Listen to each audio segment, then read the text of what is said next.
When I came to Livingston? 67, I believe. 1970. 1974. 74.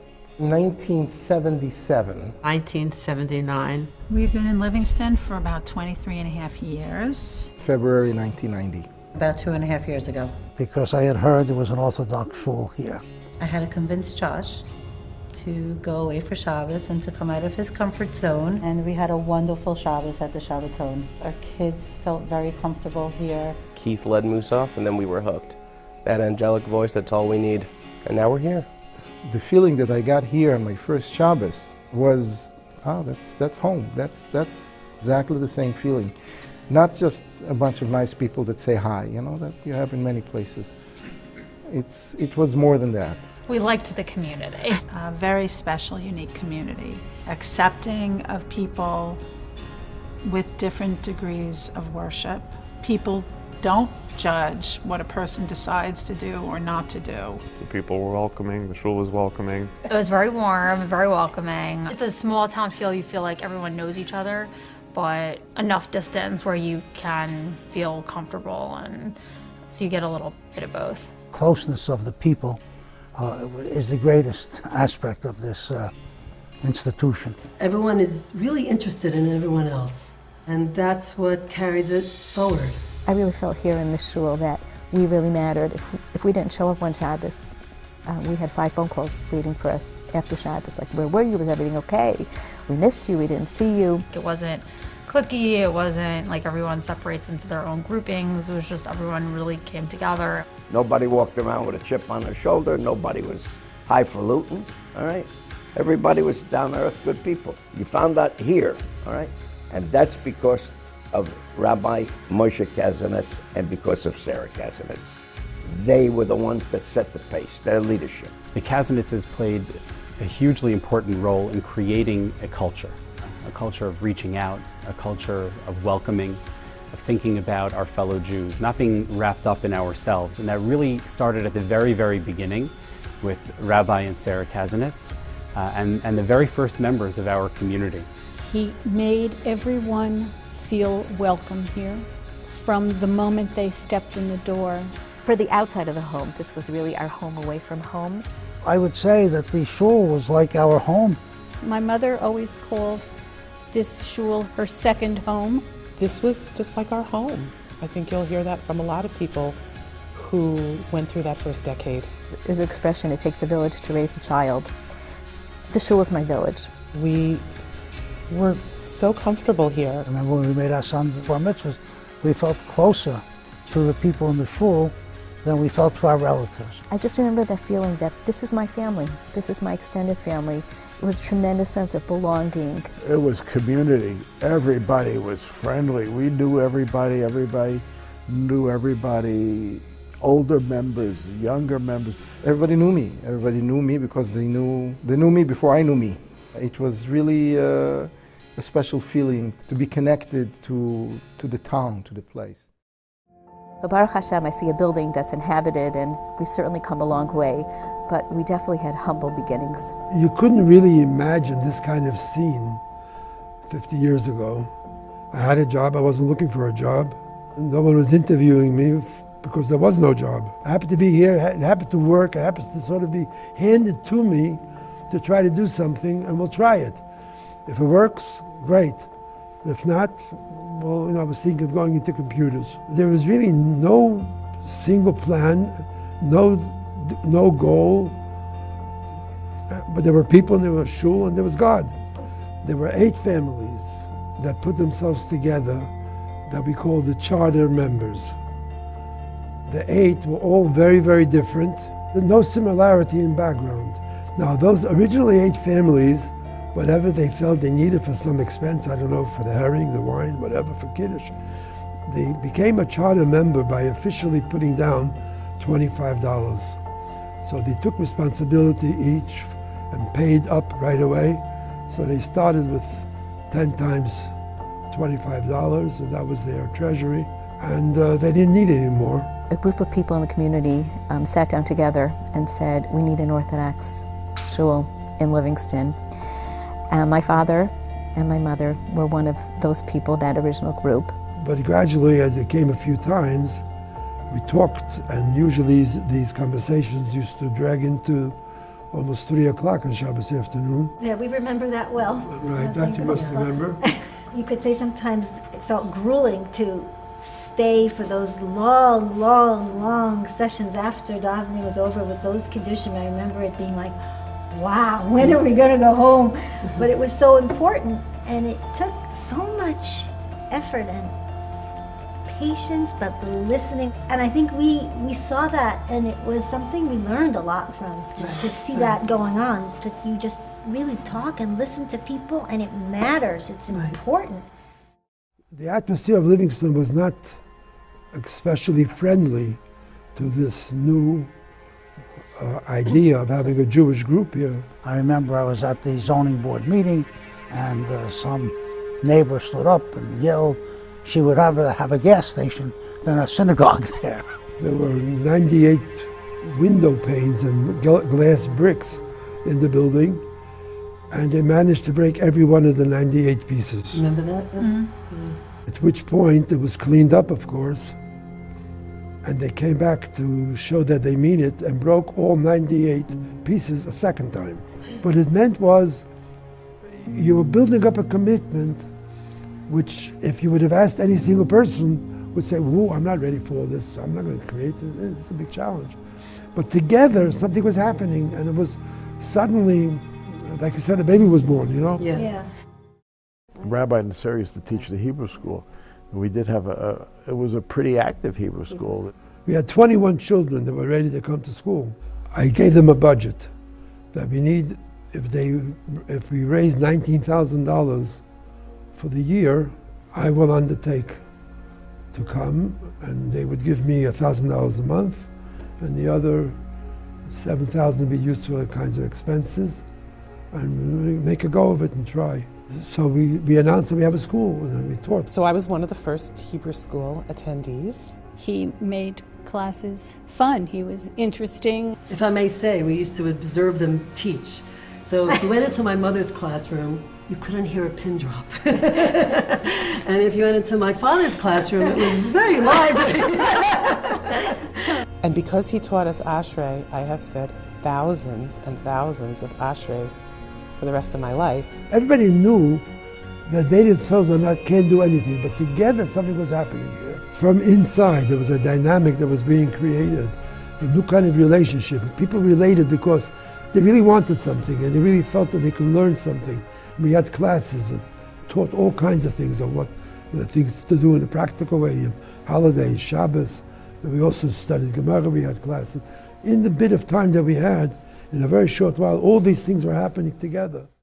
Anything that the rabbi needed, the answer was always yes, we will do it, we will find a way to do it. I certainly do remember the first Shabbos that my father said to me, there's going to be an Orthodox shul and we are going to it. And what that meant for me as a 10-year-old was that I had a 1.5 mile walk up and back, which was a big trek. We came every single Shabbos to services. There was no such thing as, oh, I'm tired, it's rainy, it's too cold. It was a walk. It wasn't nearby. It was about 30 minutes from our house. This is just what you did Shabbos morning. You went to shul. My father was leaving at 8:30, and if he had to come and wake me 5 times, then that's what he would do. But it just wasn't an option to stay home and sleep late. They wanted to build a building, this building. We bought the land, and a number of us put up some money to buy the land. 3 of us were the guarantors for the mortgage. One was Bob Friedman, the other was Phil Levitan, and I was the third one. Rabbi Kazanets came up with the idea of selling bricks. And we sold bricks at $1,000 a brick. And it was quite a surprising thing. People volunteered more money than we had asked for. We slowly built the building, and that's how the shul grew. No organization sponsored them. No shul backed them up. Nobody planned to move here really to make a shul. No one thought of making a community. And each one of the 8 needed something else, I think. So when we first started, getting a minyan on Shabbos was extremely difficult. I remember in those days that Mr. Heltzik, alav hashalom, used to go to the corner of North Livingston Avenue and Route 10, stand by Silverman's, and wait for a 10th man, or maybe even an 8th or a 9th or a 10th. We forget that the people who really started the shul really, really worked hard to get us where we are today. This is like 24/10 work. Yeah, It never yeah. wasn't. And yet there was always time for us. I never felt Never that felt, we yeah, didn't yeah. get your attention. That's And true.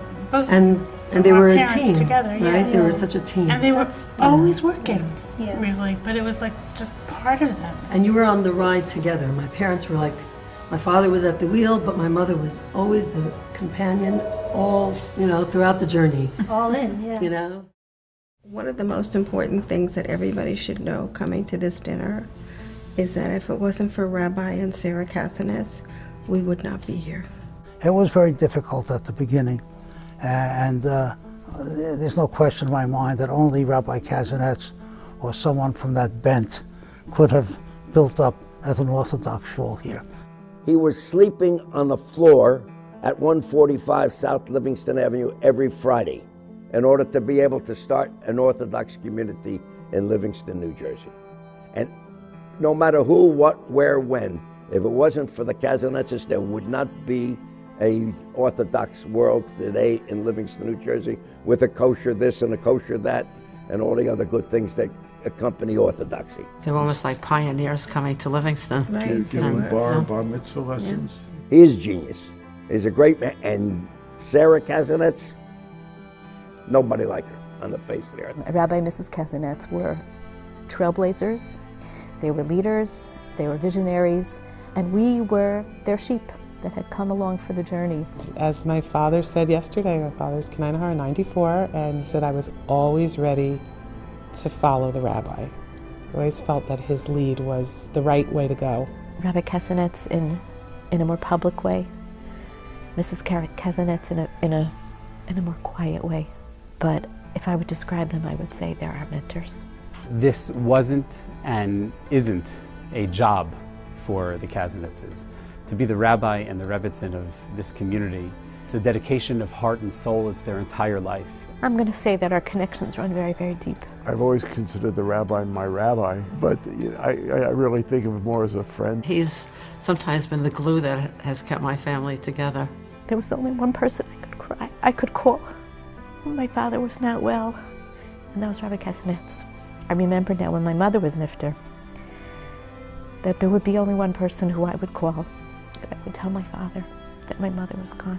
And for Sarah, when Iris Berman was sick, we connected so of hugging each other that it never ended. To this day, we've had such a strong connection and bond because of that. You have to put yourself in the other person's place when you listen. And they're such good listeners. Because you have a humility, but you are sincerely interested in people. Our wedding, he was at my bat mitzvah, my graduation from Hebrew school, my children's naming, and at Yoni's bar mitzvah, and my parents' funerals. On a personal level, it has been hugely helpful for me to have Rabbi Kazanetz as a resource, to be able to talk to him about difficult situations that arise. There are always complicated things happening in shul life, and Rabbi Kazanetz has seen it all. So we sit, we can talk about it, and I always come out with a clear-eyed view of what I need to do after I speak with Rabbi Kazanetz. Whatever you do it all the way, and you do it with a positive attitude. So we hope we can take after you in some way. They knew that nothing would happen here if they didn't make it happen with God's help. The blood, sweat, and tears that they poured in to not just building this building, but really making this the community that it is today, it's extraordinary. They were invested in us really getting connected in a deep way to our Yiddishkeit. And that really happened here. It really did.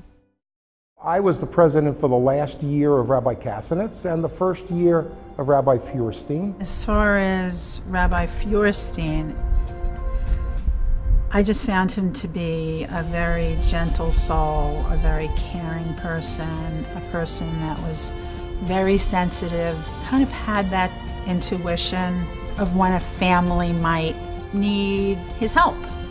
He quoted Rav Auerbach from Jerusalem about special needs kids being of a higher spiritual level. At that moment, I said, this is my rabbi. And Shandel was, as far as I'm concerned, the closest thing to a tzaddikus that I could ever imagine. An incredible woman, brilliant, compassionate.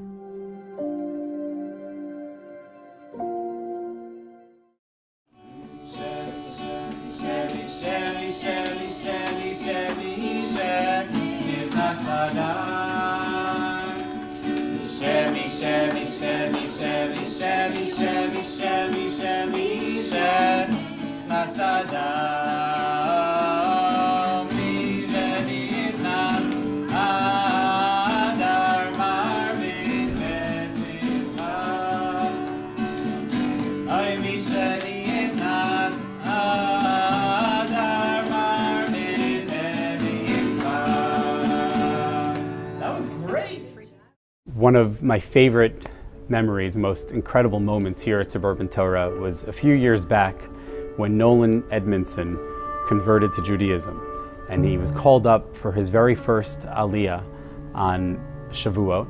And the entire shul erupted in spontaneous singing and dancing that went on and on and on. The love and the connection between Nolan and the community, Nolan's family and all of us, the feeling that we all had there together, welcoming him to our people was just absolutely incredible. And that warmth and that love, I feel, is really indicative of who we are here at Suburban Torah. While the building was being constructed, we were having services in the social hall, and Benjamin Netanyahu was a guest of the Kushners, and he came to daven with us. I remember that, and it was just a tremendous, had a tremendous impact on me to be able to sit next to him, to speak with him, to shake his hand twice. And I was very honored. And so that is one of my most memorable occasions. For my father in particular, the shul was his passion. It was his love. It was the focus. It became our basis for our social life. We had sisterhood meetings all the time. We scheduled functions. We had 2 meetings a month. We'd have a board meeting and a meeting, meeting. Right, where we had high attendance. Right, and it was wonderful. There was never a feeling here that it's somebody else's responsibility or let somebody else take care of it. If I can't do it by myself, I'll find somebody else who will help me, but everybody would pitch in. We were involved in building the new shul and raising funds for it and seeing something grow from nothing. I mean, it was amazing. It was just an amazing time. Everyone had something that he was giving. Everybody was interested, everyone tried. And suddenly something was happening here. I don't know if we ourselves knew at the time what was happening, but it was a style of being in shul that was respected and appreciated and loved, which I think created something that to this day I'm always proud of. If I were to give advice to newer members, it is get involved. Get involved. We are a family. There is a tremendous satisfaction of knowing that you belong someplace. And the best way to belong is not just to become a member and pay your dues, but get involved. Get involved in the activities. Get involved in the religious and the social activities that this institution offers. The seeds for my own Yiddishkeit were really sown in the shul. I just want to say that coming to Livingston for my parents, I think, was like having a baby. You don't know what will be, Right. but you pray. You pray, you invest, and you'll see what happens when they grow up. Rabbi Kaznetz bar mitzvah Benny, bar mitzvah Danny, married Benny, and Benny today is a rabbi in Boca Raton, Florida, with a rebbitzin and with 8 kids. My parents can say that all their great-grandchildren are Shomer Torah mitzvos. The authentic Torah lives that they're all living is such a testament to what was planted in our hearts all those years ago. It saved us because we were miserable here. We could look back now and say the generations of different people that have grown and changed, and no one, I think, at that time in 69, 70 would have said that kind of a master change would have been created without anyone going to change anyone. It's clear that legacy is continuing for generations. Mazel tov, Rabbi and Mrs. Kazanets, on this well-deserved honor.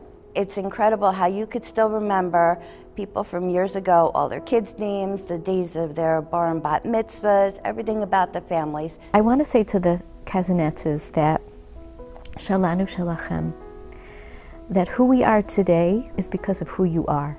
You have done a tremendous service to the community by being welcoming to everyone, and I personally thank you for that. The feeling of love and warmth that you have brought to the community should continue for another 150 years. I want to wish them at least 50 more years to continue the Harbatzas Torah that they've done here and reaching so many people. I'm sure it's exponential. You have taught this Irish Catholic girl a thing or two about being Jewish. On Friday afternoons, I learned that I can't leave the building until I do my 10 fingers. And to this day, I still cannot walk out the door without going bathroom light, green light, arrow sign, follow me, safe, machine, books, library, done. To this day. I want to wish Rabbi and Sarah Kazanets many, many more healthy years, happy years here in the community together with their children, grandchildren, and great-grandchildren. Should see many more great-grandchildren and generations here in Livingston together with all of us. Thank you so much for all that you have done and continue to do for the Suburban Torah community. The Hakaras HaTov that I owe to both of you is enormous and immense. I can't believe that it took 50 years for me to be able to say that to you, but I want you to know that the seeds were sown here. You were the trailblazers, you led the direction, you held the lamp, you held us strong, and I have such wonderful, wonderful memories of being in this shul. Rabbi, thank you for everything you have done for me and my family for the past 30 years. Mazel tov. Thank you. I think what always made Livingston, Livingston, which is part of our DNA, because as long as we know ourselves, as we know Livingston, you know? So it's because of our parents and what they brought to the place. It's something that they infused in us, and I think we even gave it over to our children and to our grandchildren. This love for this shul and this community. It's our identity. Yeah. I think it's just a testament to the kind of people who built Livingston up from almost nothing to what it is today, and hopefully what it will continue to be and grow into, and even better in the future. As we look ahead to the coming 50 years, I think that's the greatest lesson that we need to take from those who came before us, which is nothing can be taken for granted. We've got to work hard, everybody's got to be involved, and we have to continue to build. We're looking forward to the next 50 years. Meet you in 50 years in the next dinner, you know. And to all the members, thank you so much for letting me be a part of your family for the past 30 years. And here's to many more happy years to come. I think that's where we are now with the 50 years. We can say it really grew up, and because it has the foundation of what my parents brought to it, it's thriving. So very proud of that. Thank you. Mazel tov to the entire Suburban Torah community. Those who were here at the beginning, those who have just arrived, we're all in it together. We look forward to many, many wonderful years together in the future.